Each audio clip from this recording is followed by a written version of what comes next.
Batek yang pertama adalah las GMAW.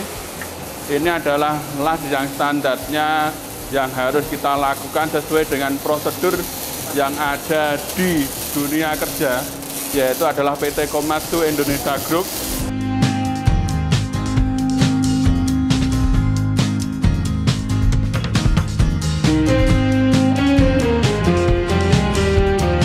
Tune up itu dibagi menjadi beberapa. Yang pertama adalah tune up mesin konvensional, karena biasanya menggunakan kijang, karena mesinnya kijang itu adalah mesin yang terletak di depan.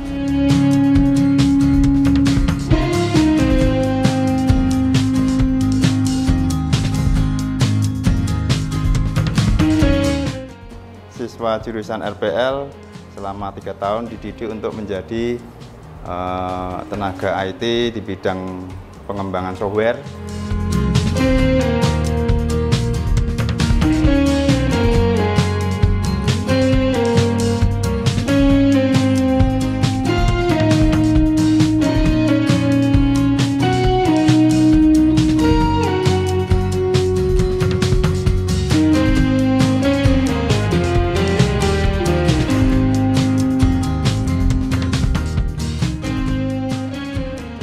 Oke Pak Bab, Ya, Pak. ini dengan 7 kompetensi yang ada ini kan tentu industri yang bekerja sama juga banyak. Iya.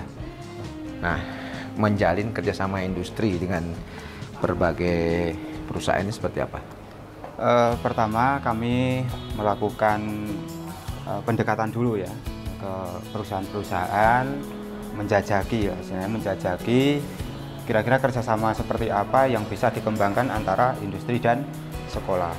Kemudian setelah ada penjajakan, kita buat semacam MOU, Pak. Ya, MOU. Kerjasamanya seperti apa? Apakah prakerin atau PKL, magang guru, sertifikasi maupun sampai ke penempatan kerja.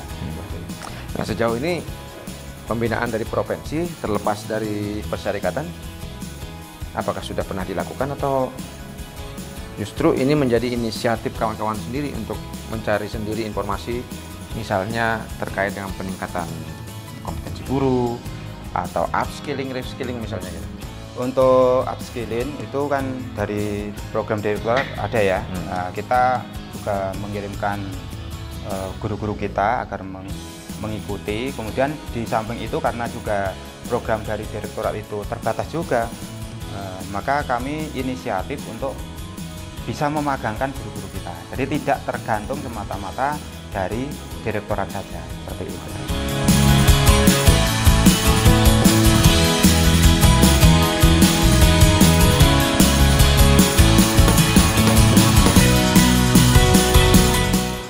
Ini laboratorium RPL, laboratorium yang sederhana, tapi menghasilkan SDM yang luar biasa. Maka jangan pernah putus asa, tidak tersentuh dengan bantuan yang besar, tetapi tetap menghasilkan SDM yang berkualitas. Idealisme ini harus tetap dijaga. Dan kebetulan di sini ada penanggung jawab laboratorium RPL.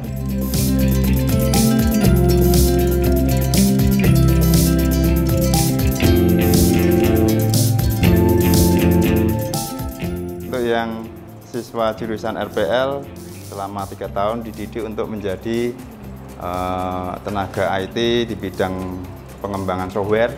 Jadi seperti membuat website, kemudian mengembangkan perangkat mobile seperti Android sama iOS. Terus juga ada tambahannya Pak, itu diajari untuk IoT, Internet of Things, seperti itu Pak. Oke, dalam pembelajaran praktek anak-anak ini mereka menggunakan sistem apa? Blok atau apa? Sistem blok Pak. Sistem blok. Iya. Ini sudah 100% sekarang? Nggih, hampir nggih. Hampir 100%. Hampir itu 90, 80. Ya, 90. 90%, 10%-nya bolos.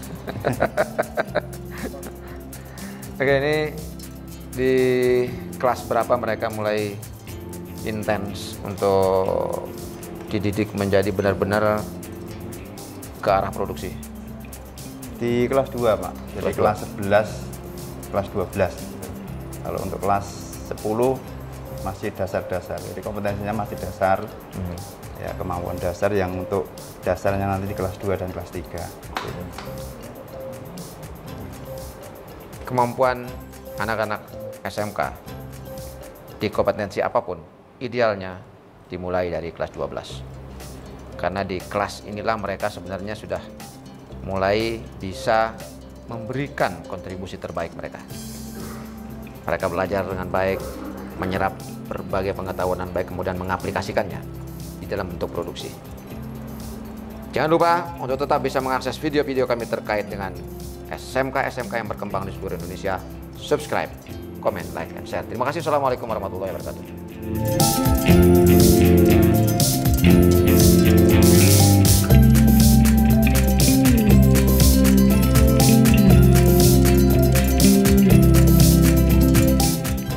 Selamat sore, Assalamualaikum warahmatullahi wabarakatuh. Sahabat Tristan di seluruh Indonesia. Pada sore ini kita berada di SMK 4 Boyolali. Kita di kompetensi teknik pemesinan, khususnya mesin industri dan teknik kendaraan ringan. SMK ini memiliki potensi yang luar biasa, membangun sumber daya manusia yang handal, terutama dalam bidang pemesinan dan teknik kendaraan ringan. Kita akan lihat bagaimana SMK ini berkembang sebagai salah satu SMK yang diminati oleh masyarakat di sekitar sini.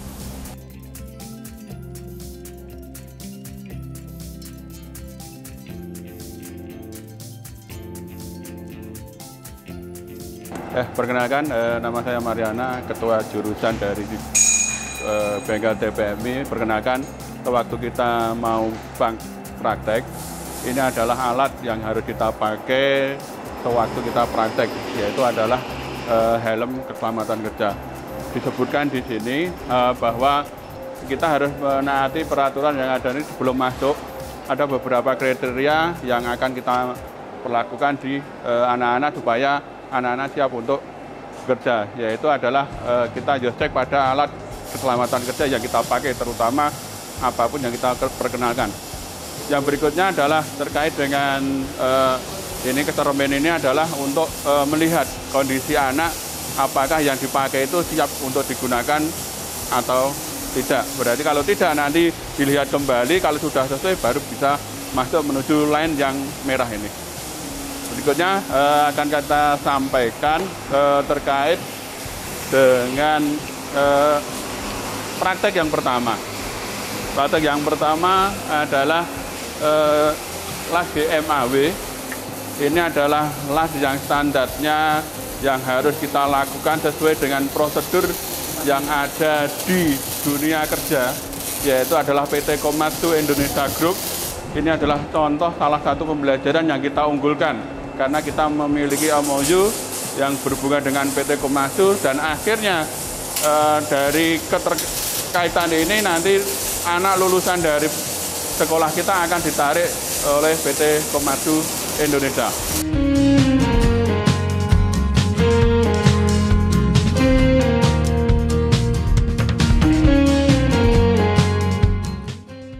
Yang berikutnya, kita tampilkan yang berikutnya adalah praktek permesinan. Yang praktek permesinan ini harus betul-betul kita lakukan sesuai dengan sepertinya. Oke, nah ini adalah praktek pembubutan.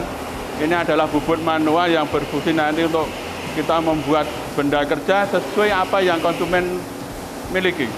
Kita harus siap betul kita memakai alat keselamatan kerja dari helm, kacamata, dari sarung tangan, dan semuanya harus mencakup semua aspek dimensi ini sehingga semuanya bisa berjalan dengan baik.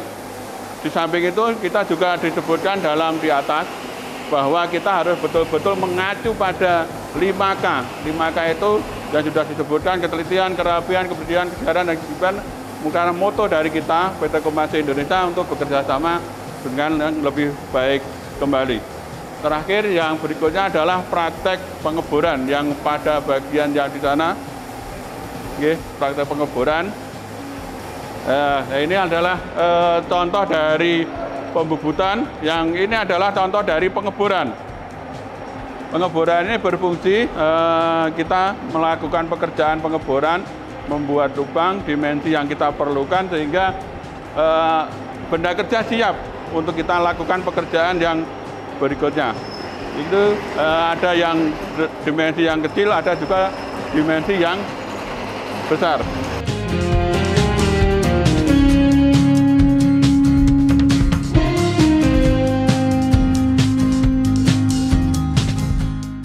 Perkenalkan, nama saya Mustafirin, Ketua Jurusan Teknik Kendaraan Ringan Otomotif. Di sini akan kami perkenalkan mengenai jurusan Teknik Kendaraan Ringan Otomotif. Jadi materinya yang pertama adalah otomotif dasar, yang kedua adalah teknik pemeliharaan mekanik industri, yang ketiga adalah teknik pemeliharaan chassis, yang keempat adalah teknik pemeliharaan kelistrikan. Kita mulai yang dari depan. Di sini nanti kita akan mengenalkan dasar-dasar otomotif yang berkaitan dengan otomotif secara keseluruhan, dari mulai mesin, chassis maupun yang lainnya, juga alat yang kita gunakan untuk mengangkat mobil, istilahnya namanya kren. Ini kita gunakan setiap harinya sehingga anak setelah lulus dari sini sudah mengenal betul yang namanya kren. Sehingga anak dalam hal bekerja tidak bekerja di bawah mobil, tapi mobilnya kita angkat ke atas. Selanjutnya kita untuk materi yang berkaitan dengan yang namanya tune up. Tune up itu dibagi menjadi beberapa. Yang pertama adalah tune up mesin konvensional, karena biasanya menggunakan kijang, karena mesinnya kijang itu adalah mesin yang terletak di depan, sehingga untuk operasional, penggunaan praktek maupun yang lainnya itu lebih mudah. Anak lebih mengenal mesin, sehingga anak itu bekerja tidak di bawah mobil, tapi sudah langsung menghadap mesin yang kita praktekkan. Nah, di sini ini anak melaksanakan tune up. Di antaranya adalah melaksanakan yang namanya timing. Timing ini digunakan untuk memastikan bahwa mobil ini keadaannya pas, atau istilahnya antara campuran bahan bakar, pengapian maupun yang lainnya, sehingga pas dan mobil itu tidak ada trouble yang lainnya.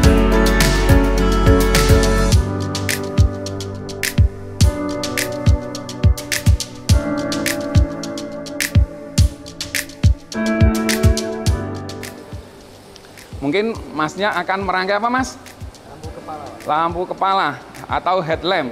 Nah, di samping ada yang kita gunakan di mobil, kita juga preteli istilahnya menggunakan trainer yang namanya trainer sistem penerangan atau elektrikal pada mobil. Sehingga anak mengenal langsung apa-apa komponen yang ada pada mobil yang berkaitan dengan elektrikal. Contohnya lampu, mungkin klakson, mungkin yang lainnya atau wiper maupun yang lainnya. Sehingga di samping anak itu mengenal yang ada di mobil, ini ringkasannya istilahnya trainernya juga dia mengenal. Selanjutnya adalah ini yang sekarang lagi booming adalah engine management system. Jadi mobil yang ada pada FI yang berkaitan dengan injeksi, kita istilahnya sensor-sensornya kita keluarkan. Semua yang berkaitan dengan elektrikal. Lah, ini akan berfungsi sangat membantu pada anak semuanya. Anak itu bisa tahu persis yang namanya ECU, yang namanya sensor, yang namanya aktuator maupun yang lainnya.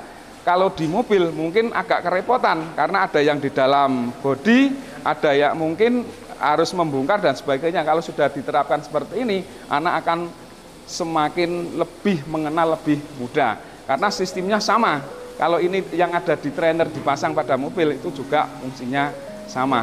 Mungkin ini yang dapat kami perkenalkan, Pak. Jadi semua berkaitan dengan yang namanya otomotif. Kalau alat-alat seperti hidrolis dan lainnya mungkin secara umum sudah pada mengenal betul. Monggo Pak. Oke, sahabat Tristan, para pemerhati SMK dan pendidikan vokasi di seluruh Indonesia, SMK Muhammadiyah 4 dengan kompetensi teknik kendaraan ringan dan utamanya pada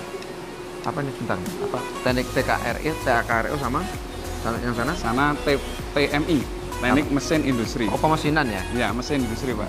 Oke sahabat Tristan dan para pemerhati SMK di seluruh Indonesia, SMK 4 dengan kompetensi teknik pemesinan khususnya mesin-mesin industri dan teknik kendaraan ringan terus berbenah dan berkembang membangun sumber daya manusia yang disiplin, berkarakter, inovatif, dan profesional. Bersama SMK Muhammadiyah 4, bersama SMK 4, kita menuju sumber daya manusia Indonesia yang handal. Jangan lupa untuk tetap bisa mengakses video-video kami terkait dengan perkembangan SMK di seluruh Indonesia. Subscribe, komen, like, and share. Terima kasih. Assalamualaikum warahmatullahi wabarakatuh. Salam. Merdeka.